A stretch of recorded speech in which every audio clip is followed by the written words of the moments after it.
नमो सिद्धाय, नमो हरिओम, नमो विज्ञानम, नमो सर्वव्याप्येक चिद्रूप स्वरूपाय परात्मने सोपलब्धि प्रसिद्धाय ज्ञानात्मने नमः।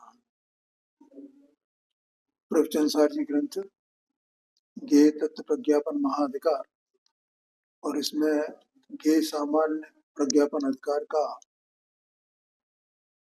इस अधिकार में जो 126 गाथाएं हैं, 126 तक, 93 नंबर की गाथा से 126 तक ये 34 गाथाएं हैं। उसके बाद यहाँ टीकाकार मुनिराज ने, आचार्य देव ने ये 3 कलश लिखे हैं। तो पहला कलश अपन ने कल पढ़ा था,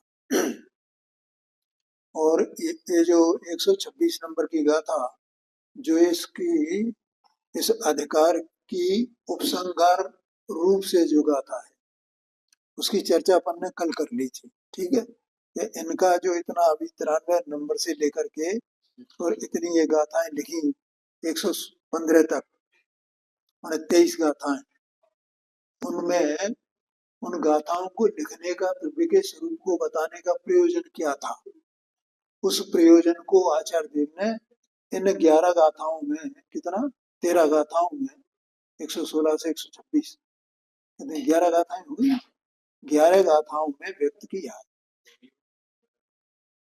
ऐसा समझो। और वो क्या है, द्रव्य का स्वरूप बताया।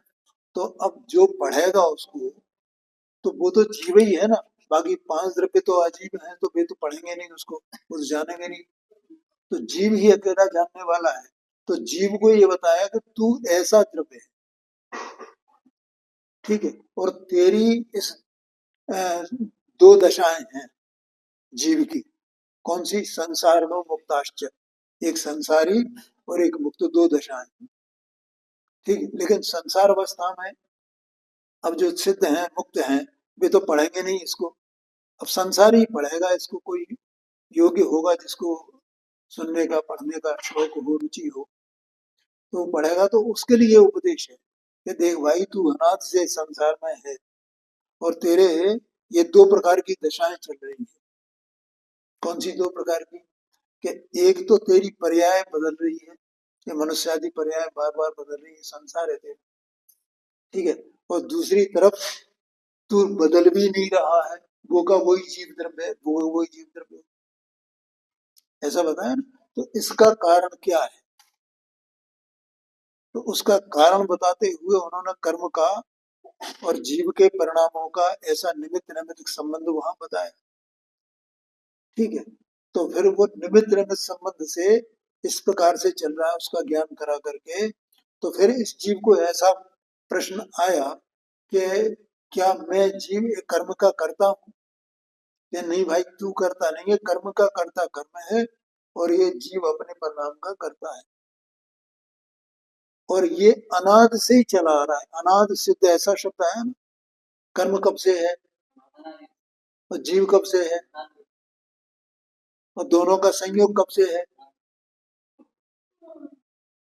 और जीव का अज्ञान कब से है? अनाद से, ठीक है। अब अनाद संसार में ये जीव अकेला,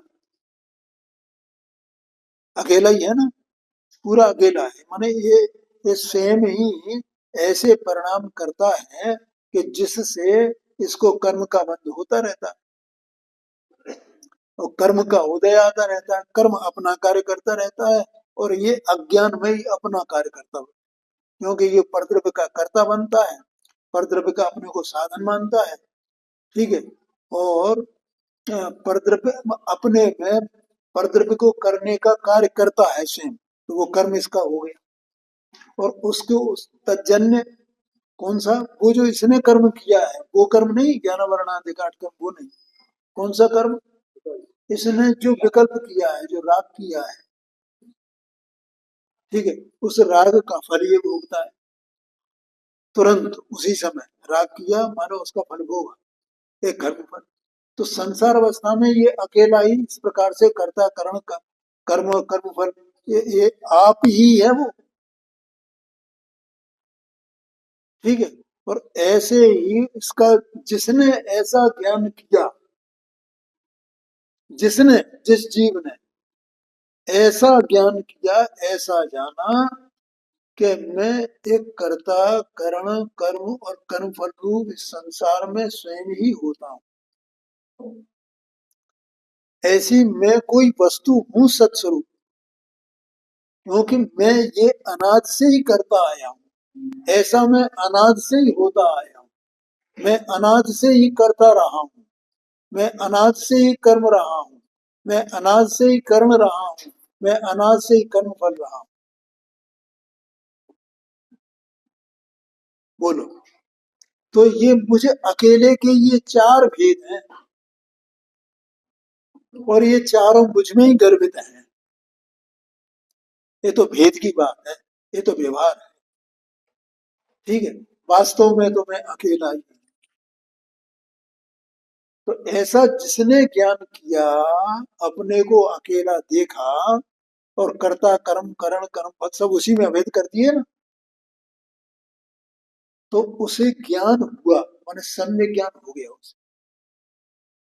क्योंकि वो इस करतूती को छोड़ेगा ना, फिर अपने आत्मा को पकड़ेगा ना, कि ये करना कोई अच्छी बात थी क्या, ये तो अनंत संसार का कारण थी। तो इसलिए उसकी समझ में आ गया कि इस करतूती को छोड़ो। तो फिर अब क्या करो कि अपने द्रव्य का, स्वद्रव्य का अवलंबन करो। और स्वद्रव्य का अवलंबन किया उसने, तो उस विपरीत करतूती को छोड़ा, और सम्यक करतूती को ग्रहण किया उसने। तो वहां भी वो अकेलेपन, वहां भी उसका अकेलापन है। आप ही अपने मार्ग का सम्यक दर्शन को करने वाला, सम्यक ज्ञान को करने वाला, सम्यक चारित्र को उत्पन्न करने वाला कौन है? और ये सम्यक दर्शन ज्ञान चारित्र, ये उसी का कर्म है ना। और आप ही अकेला जो द्रव्य है परिपूर्ण अपने में, वो आप ही उसका साधन हुआ ना, है। और उस साधन से क्या हुआ कि जो पहले जो दुख रूप कर्म फल आ रहा था बुद्धा रूप, और इसमें अपने में बैठने से वहां शांति हुई, सुख हुआ कि नहीं, आनंद हुआ कि नहीं, तो वो कर्म फल हुआ ना। और ये चारों के चारों एक आत्मा में ही गर्भित है ना, और वे चार कहे जा रहे हैं, ये तो भेद हैं, लेकिन वो तो चारों एक रूप है, ये द्रव्य रूप है ना। चाहे वो संसार अवस्था में हो, चाहे वो मोक्ष मार्ग की अवस्था में। अनुभूति होगी तो उसका भेद नहीं रहेगा, उसमें अनुभूति के साथ भेद नहीं रहेगा। हाँ, अनुभूति के समय भेद नहीं रहेगा। ज्ञान की अपेक्षा से भी अपन विचार करें, तो जीव ने उस काल में मोक्ष मार्ग में क्या किया है, ये सम्यक दर्शन रूप कौन परिणमा है, उसका कर्ता कौन है, कोई है दूसरा। तो यहाँ भेद के, भेद से कथन किया जाता है ये बताने के लिए। जैसे उसमें कर्ता करण कर्म और कर्म फल की बात आई थी ना, तो वो भी आत्मा से अभेद ही, अभेद रूप ही विकारी परिणाम है। क्या कहा? संसार अवस्था में पहले जी, वो कर्ता करण कर्म और कर्म फल, वो क्या है, वो चारों के चारों एक विकार रूप ही है ना। बोलो, समझ में है? देखो, कर्तापना क्या, ये विकार के लिए वो तो शुद्ध अवस्था ही है, उसमें आत्मा ही तो कर्म कर्ता कर्म दिख रहे हैं उसमें, तो आत्मा तो शुद्ध ही होगा, तो क्रिया वो। मैं फिर बोलता हूँ, संसार अवस्था में एक द्रव्य है, एक द्रव्य परिणमा, तो जिस परिणाम रूप परिणम रहा है, वो परिणाम किसका है, इसी द्रव्य का। अब एक परिणाम विकार रूप है ना, जिस परिणाम रूप परिणमा है संसार अवस्था में, कैसा है, विकार। तो वो विकार रूप जो परिणाम है, वो किसका कर्म है, जीव का ही कार्य हुआ ना, कर्म माने कार्य, बस। अब वो जीव द्रव्य है, वो परिणमा है, वो परिणमा है, तो वो उसका कार्य हो गया, वो कर्म हो गया। उस कर्म का कर्ता कौन हुआ? जीव ही स्वयं हुआ। हाँ, तो वो विकार मैंने कह दिया ना, विकार मैंने कहा। आप अज्ञान कह रहे हो, बात तो एक ही है, अज्ञान भी तो विकार ही है। आगे समझ। अच्छा, वो द्रव्य है ना सत्स्वरूप वस्तु, उसको ध्यान में रखो, उसको उसको उस पर केंद्रित करो अपना ध्यान, कि ये सत्स्वरूप वस्तु परिणमी संसार अवस्था में, तो इसका जो परिणाम हो रहा है, मिथ्या दर्शन, मिथ्या ज्ञान, मिथ्याचार इत्यादि रूप से, ये जो परिणाम इसका हो रहा है, राग द्वेष मोह रूप जो परिणाम हो रहा है, ठीक है, तो वो परिणाम किसका कर्म है? इसी सत्स्वरूप वस्तु का कर्म है। और उस परिणाम का, उस कर्म का, उस कार्य का कर्ता कौन है? यही सत्स्वरूप वस्तु है ना। ये कहने से फायदा क्या है कि हमने अन्य द्रव्य को हटा दिया, इसको अकेले को पकड़ा है, क्योंकि वस्तु स्वरूप तो यही है ना, कि इसके सिवा कोई दूसरा वस्तु स्वरूप? बोलो पांडे जी, कोई दूसरा वस्तु स्वरूप है? नहीं है ना। इस वस्तु में जो कार्य हुआ है। हाँ जी। अब हम तो यहाँ भेद करके बता रहे हैं आपको, केवल हमारे आचार्य देव भी कहते हैं कि भैया ये वस्तु में क्या हो रहा है, तो उसका क्या परिणाम है, तो परिणाम है तो वो कर्म हुआ क्या नहीं हुआ, वो कर्म है तो उसका कोई कर्ता होगा क्या नहीं होगा, और वो कर्ता होकर के कर्म करेगा तो किसी साधन से करेगा कि नहीं करेगा, तो साधन कहाँ मिलेगा? उसी वही वही द्रव्य, वही सत्स्वरूप वस्तु, वही स्वयं साधन होगा। ठीक है, और उसका जो कर्म फल होगा, उसने कर रहा है, उसका जो फल आएगा आकुलता रूप से, वो किसको मिलेगा? कौन हुआ वो? उस कर आकुलता रूप फल किसको मिला है? तो वो आकुलित कौन हुआ है? वो सस्वरूप वस्तु ही आकुलता रूप परिणमी है। तो ये चारों बातें एक ही वस्तु में नियत है ना। आया क्या नहीं आया क्या?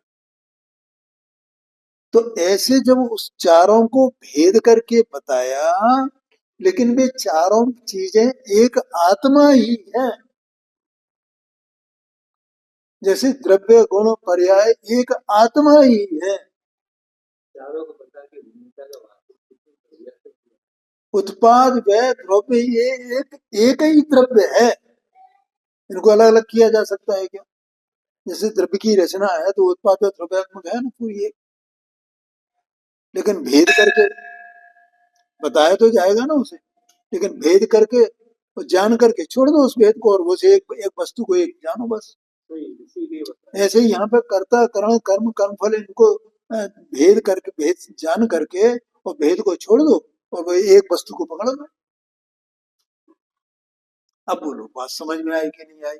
अब कोई प्रश्न तो पूछो। ठीक है, अब वो एक वस्तु को उसने पकड़ा ऐसा समझ करके, अरे मैं अकेला ही, और जैसे ही उसने इधर पकड़ा अपने को, तो फट से वो सम्यक ज्ञान हो गया, सम्यक दर्शन हो गया उसने, और उसका जो अज्ञान था अनादि का, वो सब छूट गया ना, टूट गया ना, और वो अपने मार्ग में लग गया ना। और वो अपने मार्ग में लगा तो वो जो उसकी जो राग द्वेष मोह रूप जो पर परिणति थी, उसी को यहाँ परद्रव्य का संपर्क कहा गया। और ऐसा जो ज्ञान है ये जानने वाला ना, ऐसा जानने वाला ज्ञान क्या? कौन सा? उसको जानने, संसार अवस्था को जानने वाला ज्ञान, और वे कर्ता करण कर्म कर्म फल सभी एक आत्मा ही है, ऐसा जानने वाला ज्ञान। और अब इस मार्ग में भी वही एक ही ज्ञान है, वही कर्ता कर्म कर्म कर्म फल है, और वो एक आत्मा ही है, ऐसा जानने वाला ज्ञान। इस ज्ञान का नाम ही शुद्ध नय है। ज्ञान ही शुद्ध नय है, वो ज्ञान में, और उस शुद्ध नय ने वो मोह की लक्ष्मी को लूट लिया है। ये इसमें कल आया था ना, कलश में, मोह की लक्ष्मण राग द्वेष मोह ये सब लुट गए, ये तो लुट गए। अपन लुट जाए तो भैया कुछ नहीं रहा, सब लूट ले गए। अपन तो एकदम नग्न रह गए, नंगे रह गए, कुछ नहीं है भैया हमारे पास, सब लूट ले गए। ऐसे ही मोह की लक्ष्मी को लूट लिया उसने शुद्ध ने। अब मोक्ष लक्ष्मी नहीं रही वो तो, ऐसा आशय है। हाँ जी, ये इसमें 7 नंबर का जो कलश है यहाँ पर, उसमें ये बताया है। मैंने पूरा लब्बो लुआब जिसे कहते हैं, सार 126 नंबर की गाथा का और इसका कलश का, ये सब इसमें आ गया। बोलो भैया, समझ में आया?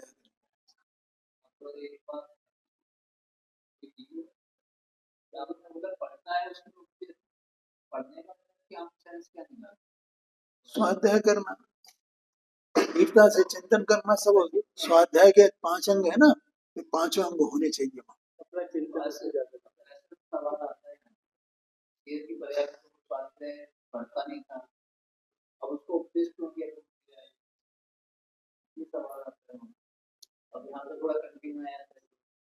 उसकी भव्यता को देख करके और उसकी तत्समय की योग्यता को देख करके भाई जान गए। विद्रव्य है ना, शेर को उपदेश नहीं दिया, जीव द्रव्य को उपदेश दिया, वो तो शेर की पर्याय थी उसकी। वो द्रव्य है ना, उसके ज्ञान की दशा है ना, ऐसी उसकी तत्समय की योग्यता है ना, ऐसा उसको उनको जानने में आ गया था, उन्होंने दे दिया उपदेश। ऐसा उन्हें भी अपना परिणाम आया ना उपदेश देने का, उस समय उन्हें विकल्प आ गया ऐसा, और वो शेर मिल गया, उन्हें वो उपदेश देने का विकल्प हुआ, उत्पन्न हुआ, और उधर शेर का मिलना हुआ, दोनों एक ही काल थे। तो वो शेर उनके लिए निमित्त बना उस विकल्प में, और वो विकल्प शेर के लिए निमित्त बना। ऐसा निमित्त निमित्त भाव बने हैं, ये सर्वत्र ऐसा ही है भैया। क्या कहा? अब यहाँ ये जो पंडित बैठा है ना, तो ये इसको विकल्प आ रहा है, तो ये आप सब लोग निमित्त हो ना, ऐसे ऐसे ऐसे विकल्प आ रहे हैं, नहीं हो? और इसके निमित्त से आप समझो, आप अपने अपने ज्ञान से, तो उसके लिए ये निमित्त है। ऐसे निमित्त निमित्त भाव है।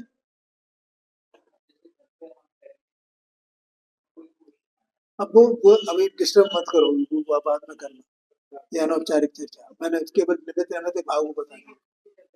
हाँ, अब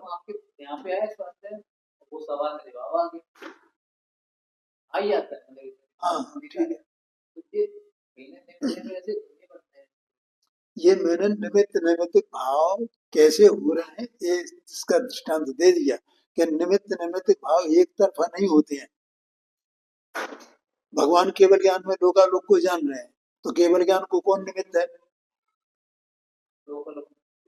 फिर भगवान के केवल ज्ञान को लोकालोक निमित्त है, और लोकालोक भगवान के केवल ज्ञान में जानने में आ रहा है, तो केवल ज्ञान उस लोकालोक के लिए निमित्त हो गया है, और लोकालोक भगवान के ज्ञान में निमित्त हो गया। ऐसा ही है, सब जगह ऐसा ही है।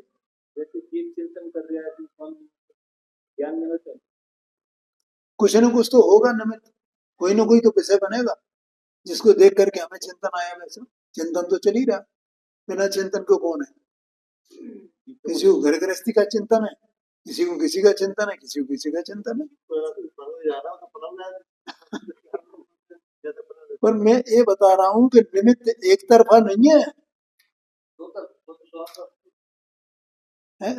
इस आप लोग जैसे श्रोता वर्ग ये वक्ता के लिए निमित्त है, तो वक्ता श्रोताओं के लिए निमित्त है, ये मैं कह रहा हूँ। हाँ, और वो सहज है, किसी ने मिलाया नहीं है उनको। पंडित साहब ने लिखा है मोक्षमा प्रकाश में, उन निमित्तों को कोई मिलाने वाला नहीं है, तो ये यहाँ भी तो ऐसा ही है। और जो मिलाने की बात करे तो फिर एक तरफा हो गया ना, हो गया ये मेरे लिए निमित्त है, ये मेरे लिए निमित्त है, यही बात ऐसा समझना।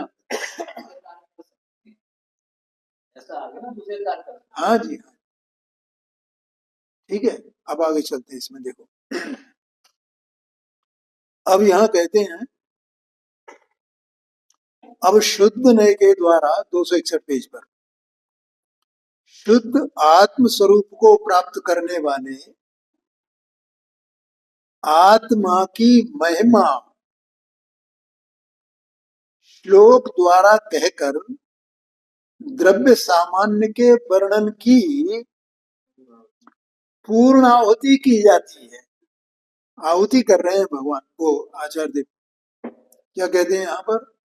अब शुद्ध नय के द्वारा शुद्ध आत्म स्वरूप को प्राप्त करने वाले आत्मा की महिमा, उस आत्मा की महिमा है कि वो आत्मा शुद्ध नय के द्वारा, माने आत्मा स्वयं शुद्ध नय रूप हुआ।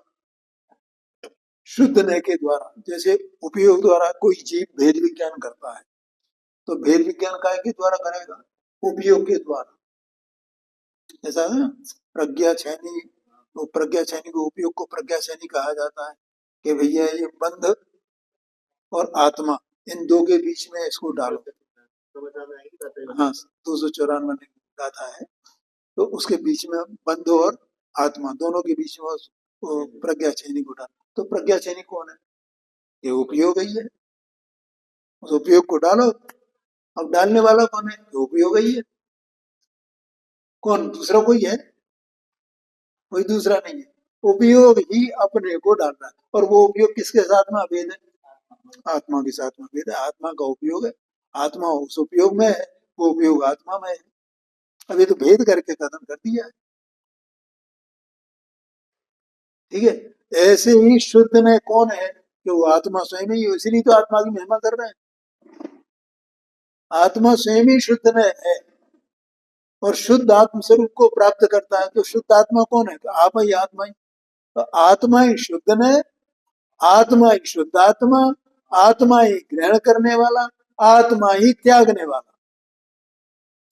ऐसी आत्मा की महिमा है, उसकी बात कर रहे हैं। देखो आप, अपन इसको पढ़ते हैं। 8 नंबर का कलेक्शन, बस 5-6 मिनट और लेंगे अपन, आज आधा घंटा चलेगा केवल।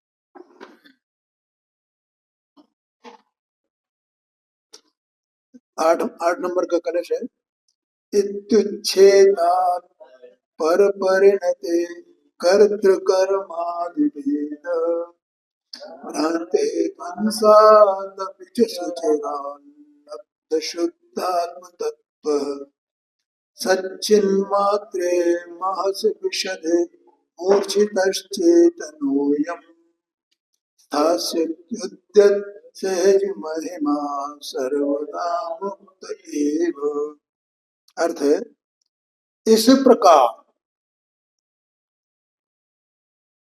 इस प्रकार पर परिणति के उच्छेद से,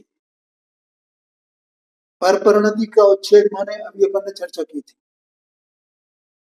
पर परिणति का उच्छेद माने क्या? कि जो मोह राग द्वेष है ना, वो पर परिणति है।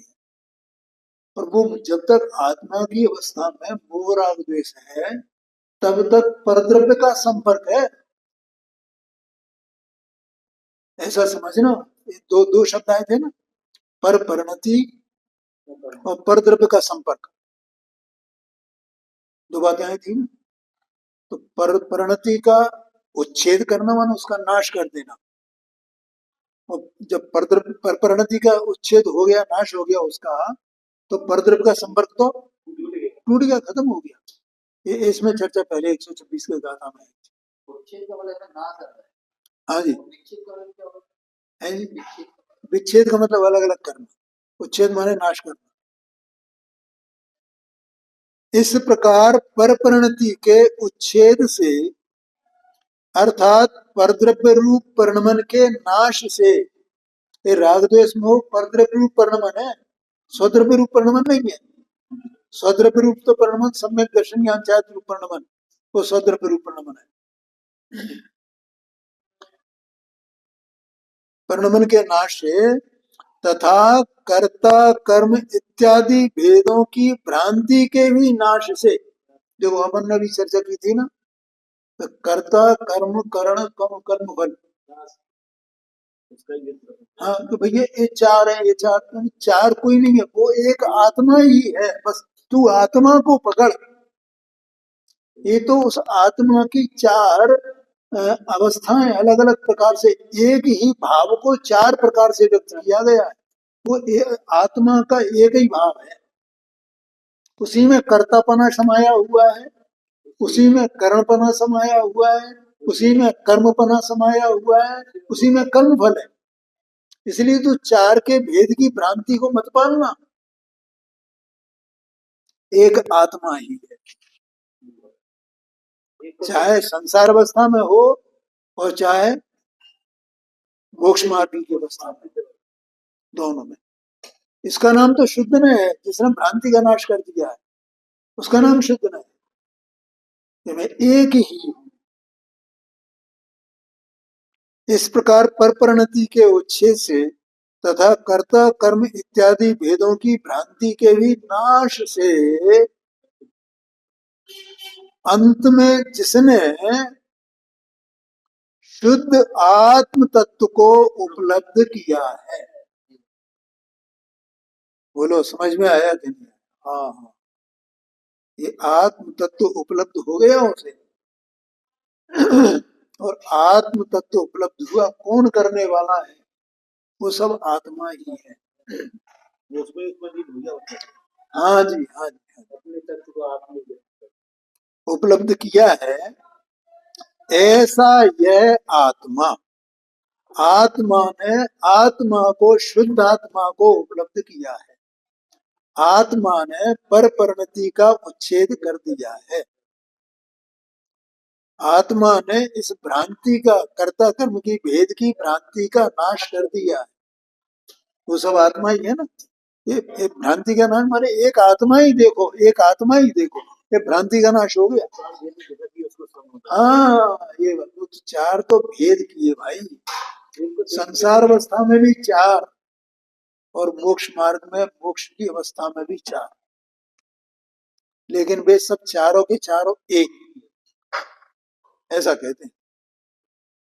यही तो नए का काम है। अभेदने से वे एक ही है, भेदने से चार है। भेदने वो विकल्प है, अभेदने से जो शुद्ध है।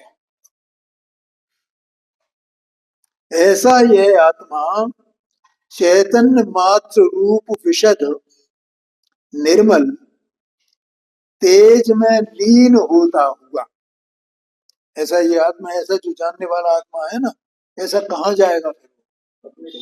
ये निश्चित है, ये निश्चित मार्ग है। ऐसा जो विचार करने वाला है जो आत्मा, वो आत्मा, उसके लिए ये बात निश्चित है कि वो अंदर अपने स्वरूप में ही लीन होगा। नहीं तो ये सब जानने का प्रयोजन क्या था? जैसे जिस जीव ने भेद विज्ञान किया, पांडे जी, तो स्व पर को जाना, ठीक है, तो स्व पर को जाना, तो स्व पर का जानना वास्तव में उसके हुआ है, तो क्या होना चाहिए अगला कदम उसका? क्या पर से विरत होना चाहिए और अपने स्वरूप की, अपने स्वरूप को ग्रहण करना चाहिए। माने विशेषकर पर से विरत होना, पर से उदासीन होना, ये होना, पर को पर जाना ना, तो पर से उदासीन नहीं हो तो ज्ञान हुआ नहीं उसको, पर का परपने ज्ञान नहीं हुआ है, ये बात है। तो पर से उदासीन होना वो नियम है उसका। ऐसे यहाँ पर जिसने एक आत्मा को देखा है, पर परिणति का उच्छेद किया है, भ्रांति का नाश किया है और आत्म तत्व को उपलब्ध किया है, तो वो उसमें ही लीन होएगा ना, कहाँ जाएगा? ये नियम है। लीन होता हुआ अपनी सहज स्वाभाविक महिमा के प्रकाशमान रूप से सर्वदा मुक्त ही रहेगा।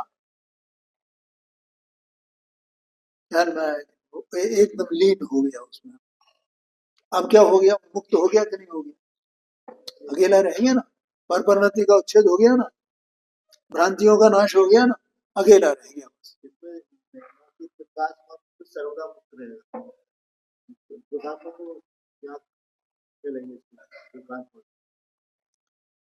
अपनी सहज महिमा, अपनी सहज महिमा के प्रकाशमान रूप से, माने उसे अपनी महिमा निरंतर बनी रहेगी। उसकी महिमा, अपने स्व की महिमा, स्व की परिणति में निरंतर बनी रहेगी ना, कि मैं ऐसा आत्मा हूं। हाँ, प्रकाशमान मान वो महिमा का, महिमा प्रकाशमान रहेगी। महिमा के प्रकाशमान रूप से, महिमा का प्रकाशमान, महिमा का प्रकट होना। प्रकाशमान होना माने क्या? तो उसे आत्मा की महिमा आ गई है। और सारी दूसरे अन्य द्रव्य हैं, जितने चेतन अचेतन सब द्रव्य, लोकालोक, उसकी सबकी महिमा उसे नहीं रही है। देव गुरु शास्त्र की भी उसे महिमा, उसे किसकी महिमा हुई है? अपनी आत्मा की महिमा हुई है। अब उसकी आत्मा की जो महिमा हुई है, वो महिमा सदा प्रकाशमान रहने वाली है। ये बताना है बस। क्या कहा? आत्मा कैसे प्रकाशित है? अपनी महिमा से प्रकाशित है। अपनी महिमा से वो प्रकाशित हो गई है। अपने अपने में अपनी महिमा आ गई, ये मतलब आया ख्याल में? ऐसा है। समय हो गया, आगे चर्चा कौन करें?